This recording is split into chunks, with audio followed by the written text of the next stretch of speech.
प्रिय विद्यार्थियों, समाजशास्त्र का अर्थ और परिभाषा वाला टॉपिक अभी हमारा चल रहा है। और जैसा कि मैंने अपने पिछले वीडियो में कहा था कि समाजशास्त्र के शब्द की उत्पत्ति जो है उसका श्रेय फ्रांसीसी विद्वान अगस्त कॉम्ट को जाता है, जिन्होंने सन 1838 में इस विषय को एक अलग पहचान दी, एक अलग नींव रखी। इससे पहले समाजशास्त्र, हालांकि या समाजशास्त्र में पढ़े जाने वाले जो विषय हैं, टॉपिक्स हैं, उनके ऊपर या उनके संदर्भ में बात की जाती थी, लेकिन अलग अलग विषयों में, कभी अर्थशास्त्र के साथ में, कभी इतिहास के साथ में, कभी राजनीति विज्ञान के साथ में उनको पढ़ा जाता था। लेकिन एक अलग विषय के रूप में 1838 में समाजशास्त्र शब्द की उत्पत्ति हुई, या समाजशास्त्र को एक अलग विषय के रूप में रखा गया, और इसको रखने वाले विद्वान थे फ्रांसीसी विद्वान अगस्त कॉम्ट। परिभाषाओं का जहाँ तक संदर्भ है, हमने परिभाषाओं को 4 मोटे भागों में बांटा था। समाजशास्त्र समाज का अध्ययन करने वाले शास्त्र के रूप में, समाजशास्त्र सामाजिक संबंधों के अध्ययन करने वाले शास्त्र के रूप में, समाजशास्त्र सामाजिक समूहों का अध्ययन करने वाले शास्त्र के रूप में, और समाजशास्त्र सामाजिक अंतःक्रियाओं के अध्ययन करने वाले शास्त्र के रूप में। पिछले वीडियो में हम तीसरी प्रकार की परिभाषाओं पर बात कर रहे थे, जिसमें कि समाजशास्त्र को सामाजिक समूहों का अध्ययन करने वाले शास्त्र के रूप में परिभाषित किया गया था। और समाजशास्त्र को सामाजिक समूहों के अध्ययन के रूप में परिभाषित करने वाले विद्वानों में प्रमुख आते हैं नॉब्स, हाइन तथा फ्लेमिंग। इन्होंने समाजशास्त्र को समूह में लोगों को का वैज्ञानिक और व्यवस्थित अध्ययन माना है, कि समाजशास्त्र जो है वो समूह के लोगों का एक व्यवस्थित और वैज्ञानिक अध्ययन करने का विषय है। यह समाजशास्त्र में सामूहिक तौर पर लोगों का एक व्यवस्थित अध्ययन किया जाता है, वैज्ञानिक तौर पर, वो समाजशास्त्र है। जॉनसन ने अपनी परिभाषा में कहा है, समाजशास्त्र सामाजिक समूहों का विज्ञान है। सामाजिक समूह सामाजिक अंतःक्रियाओं की ही एक व्यवस्था है। मैंने उस दिन भी वीडियो में ये बात कही थी।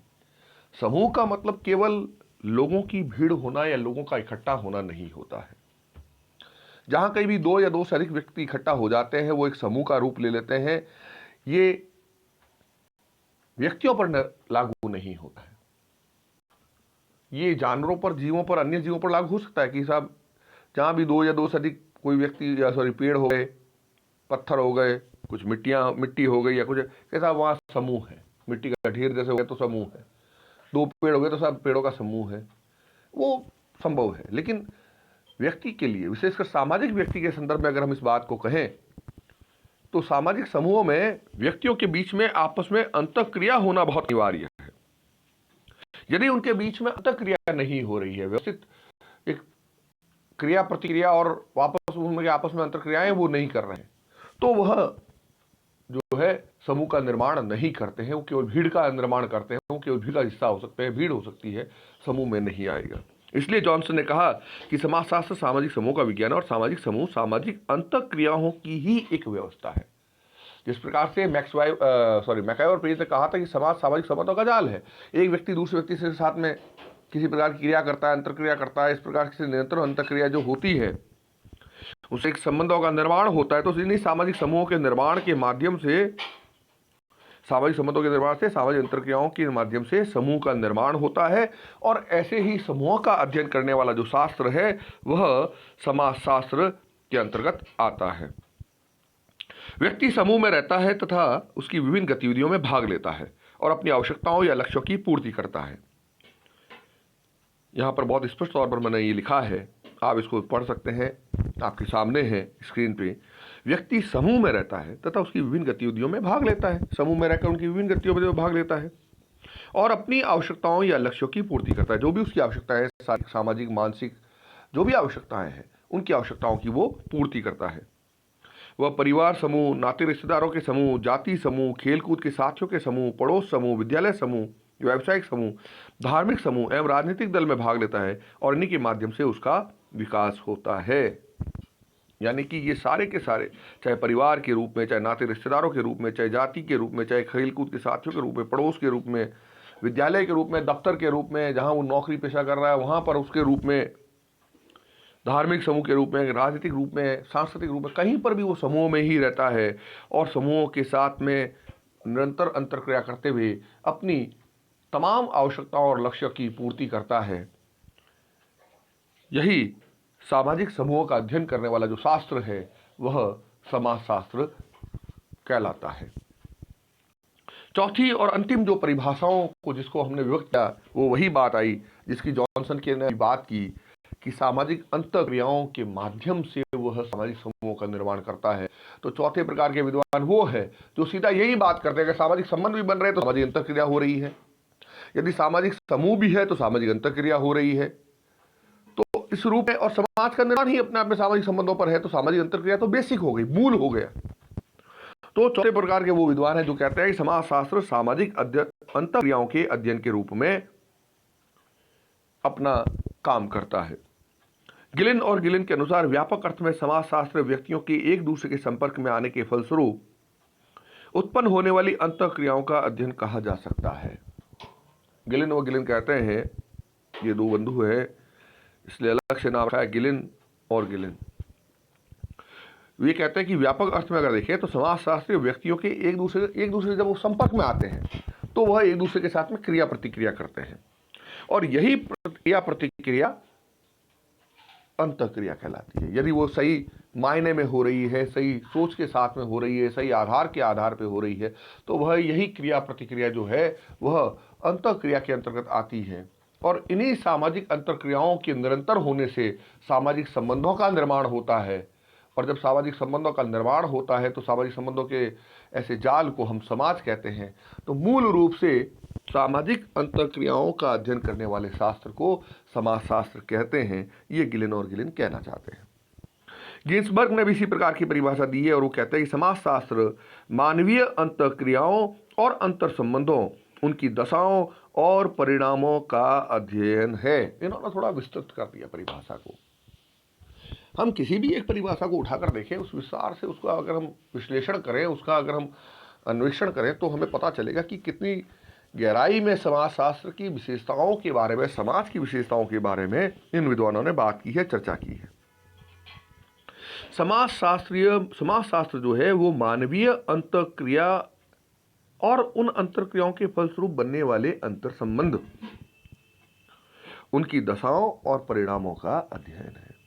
अंतःक्रिया कैसी भी हो सकती है, अच्छी भी हो सकती है, बुरी भी हो सकती है, उनमें आपस में प्रेम भी हो सकता है, झगड़ा भी हो सकता है, तनाव भी हो सकता है, तो किसी भी प्रकार की अंतःक्रिया हो सकती है। इन अंतःक्रियाओं के फलस्वरूप जो अंतर संबंध बनते हैं, उन संबंधों की दशाएं क्या है, उनकी चारों तो ऐसे संबंध क्यों बने। जैसे मान लीजिए हम घर परिवार में रहते हैं, कई बार बहुत घर में माहौल अच्छा होता है, कई बार घर में माहौल बड़ा बिगड़ा सा होता है, तनाव का माहौल होता है, लड़ाई झगड़े का माहौल होता है, कभी किसी प्रकार का माहौल होता है, क्योंकि उस वक्त जो लोग आपस में अंतःक्रिया कर रहे हैं, परिवार के सदस्य, नाते रिश्तेदार या जो भी हमारे मित्र वगैरह जो भी हमसे अंतःक्रिया कर रहे हैं, वो किन दशाओं में हमसे कैसी अंतःक्रिया कर रहे हैं, उसके आधार पर हमारे संबंधों का निर्माण होता है और उसके आधार पर कई प्रकार के परिणाम निकलते हैं और यही जीवन इस प्रकार से आगे के क्रम में चलता जाता है, बढ़ता जाता है। एक व्यक्ति विशेष की अगर हम बात करें, उदाहरण दूं मैं आपको, कोई व्यक्ति कभी हमें बहुत अच्छा लगता है, अरे यार बहुत जोरदार आदमी है, बहुत बढ़िया, मेरे जैसे घर में माहौल ये है वो है। कई बार घर में ऐसा करे यार क्या घर में जाने का मन ही नहीं करता, दिन भर चह चह पह पह चलती रहती, ये है वो है। घर वही है, परिवार वही है, नातेदार रिश्तेदार वही है, सारी चीजें वो की वो है, लेकिन हम जो अंतर्क्रियाएं कर रहे हैं उन दशाओं के साथ में, जो दशाएं हमारे चारों ओर है, उनमें हम किस प्रकार से अंतर्क्रियाएं करते हैं, एक दूसरे से क्रिया प्रतिक्रिया करते हैं और उसका परिणाम फिर क्या आता है, उसके आधार पर हमारी मनोदशा बनती है। तो गिन्सबर्ग है वो ये कहते हैं कि समाजशास्त्र मानवीय अंतःक्रियाओं और अंतर संबंधों, उनकी दशाओं और परिणामों का अध्ययन है। अंतिम जो परिभाषा आती है इस कड़ी में वह है जॉर्ज सिमेल की, और जॉर्ज सिमेल कहते हैं कि समाजशास्त्र मानवीय अंतर संबंधों के स्वरूपों का विज्ञान है। वो थोड़ा सा गूढ़ भाषा में इस बात को समझा रहे हैं कि जो मानवीय जो अंतर संबंध होते हैं, अंतर्क्रियाओं के फलस्वरूप जो उनके संबंध बनते हैं, उनके जो विभिन्न स्वरूप हैं, परिवार के रूप में, मित्र के रूप में, पड़ोस के रूप में, साथी के रूप में, व्यावसायिक समूह के रूप में, किसी भी रूप में, उन सभी स्वरूपों का जो विज्ञान है, उन स्वरूपों का जो क्रमबद्ध अध्ययन करने वाला जो विज्ञान है, जो क्रमबद्ध और व्यवस्थित ढंग से अध्ययन करने वाला जो शास्त्र है, तो वैज्ञानिक माध्यम से उन स्वरूपों का अध्ययन करने वाला शास्त्र है वही समाजशास्त्र है। कुल मिलाकर प्रिय विद्यार्थियों, सभी की सभी परिभाषाओं को, चारों ही प्रकार की परिभाषाओं को अगर हम देखें, चाहे वह समाजशास्त्र समाज का अध्ययन करने वाले शास्त्र के रूप में, जो सीधी सादी सी बात है कि समाज का अध्ययन करता है। अब दूसरे बात में समाज बनता किससे, माइक्रोपिज कहते हैं समाज सामाजिक संबंधों के जिससे बनता है उसका जाल है। तो दूसरी परिभाषा आ गई, समाजशास्त्र वह शास्त्र है जो सामाजिक संबंधों का अध्ययन करता है। अब ये सामाजिक संबंध जो है वो कहाँ बनते हैं, सामाजिक समूहों में बनते हैं। तो सामाजिक जो समूह होते हैं, तीसरी परिभाषाओं का प्रकार उसी में आ जाएगा। समाजशास्त्र वह शास्त्र है जो सामाजिक समूहों का अध्ययन करने वाला शास्त्र के रूप में है। और सामाजिक समूह या सामाजिक संबंध या समाज, इन सब का बनने का मूल आधार है सामाजिक अंतःक्रियाएं, जब व्यक्ति एक दूसरे के संपर्क में आता है। तो चौथे प्रकार की परिभाषा है वो है जो समाजशास्त्र को सामाजिक अंतःक्रियाओं का अध्ययन करने वाले, उसके स्वरूपों का, उसके दशाओं का, उसके परिणामों का अध्ययन करने वाले विज्ञान के रूप में परिभाषित करता है। तो उपयुक्त सभी परिभाषाओं के आधार पर यह कहा जा सकता है कि समाजशास्त्र संपूर्ण समाज का एक समग्र इकाई के रूप में अध्ययन करने वाला विज्ञान है। इसमें सामाजिक संबंधों का व्यवस्थित अध्ययन किया जाता है। सामाजिक संबंधों को ठीक से समझने की दृष्टि से सामाजिक क्रिया, सामाजिक अंतःक्रिया एवं सामाजिक मूल्यों के अध्ययन पर इस शास्त्र में विशेष जोर दिया जाता है, क्योंकि हमें सामाजिक संबंधों को समझना है। हर समाज का अपना एक सामाजिक संबंधों का स्वरूप होता है, सभी समाजों में एक जैसा नहीं होता है। तो उन स्वरूपों को, उन संबंधों की गहराई को समझने के लिए, उसको ठीक से समझने के लिए सामाजिक क्रिया का, सामाजिक अंतःक्रिया का और सामाजिक मूल्यों के अध्ययन के रूप में अगर हम देखें तो अध्ययन करने के लिए हमें इसको समाजशास्त्र जो है विशेष तौर पर जोर देता है। बात बहुत स्पष्ट है। भारत में हालांकि हर जगह पर आपको वही परिवार में माता पिता, भाई बहन, बच्चे वगैरह ये सब दिखाई देंगे, लेकिन भारत में परिवारों में संबंधों की प्रगाढ़ता और संबंधों के स्वरूप कुछ अलग होंगे। पश्चिमी समाजों में संबंधों की प्रगाढ़ता और संबंधों के स्वरूपों में कुछ अलग स्वरूप होगा। किसी और जगह पर हम जाएंगे तो वहाँ पर सामाजिक संबंधों के, परिवार के लोगों के बीच में प्रगाढ़ता और संबंधों की स्वरूपों का अंतर अलग होगा। तो इस आधार पर अलग अलग सामाजिक संबंधों को ठीक से समझने के लिए सामाजिक अंतःक्रियाओं, सामाजिक क्रिया और सामाजिक मूल्यों का अध्ययन हमें करना पड़ेगा, तभी हम समाज को सही ढंग से समझ पाएंगे। इस रूप में अगर हम देखें तो हमारे पहले टॉपिक, फर्स्ट ईयर का हमारा जो पहले पेपर का पहला टॉपिक है वो आज यहाँ पर समाप्त होता है, जिसमें हमने समाजशास्त्र की अर्थ और परिभाषा पर विस्तृत तौर पर चर्चा की। प्रिय विद्यार्थियों, जब कभी भी किसी प्रकार का प्रश्न आता है, अगर सीधा सीधा पूछ लिया, अक्सर प्रश्न आता है समाजशास्त्र की अर्थ परिभाषा बताते हुए उसके विशेष क्षेत्र या प्रकृति की बात कीजिए, तो अर्थ परिभाषा तो सब में ही आएगा। अगर केवल यही बात पूछ ली समाजशास्त्र की प्रकृति पर चर्चा कीजिए, तब भी आपको समाजशास्त्र का अर्थ बताते हुए उसकी किसी न किसी एक परिभाषा को देना है। ऐसा नहीं कि सीधा प्रकृति पर बात करनी शुरू कर दी। अगर यदि वो बड़ा प्रश्न आता है, तो छोटा प्रश्न आ रहा है तो आप उसको उस तरह से लिख सकते हैं सीधा। तो इस बात को आप विशेष तौर पर ध्यान रखें। अगर इस संदर्भ में आपकी कोई क्वेरीज हो, आपकी कोई शंका हो, तो आप निश्चित तौर पर मुझे मेरे व्हाट्सएप पर मैसेज करें, मैं यथोचित उसका समाधान करने का प्रयास करूंगा। आज के लिए इतना काफ़ी है। धन्यवाद।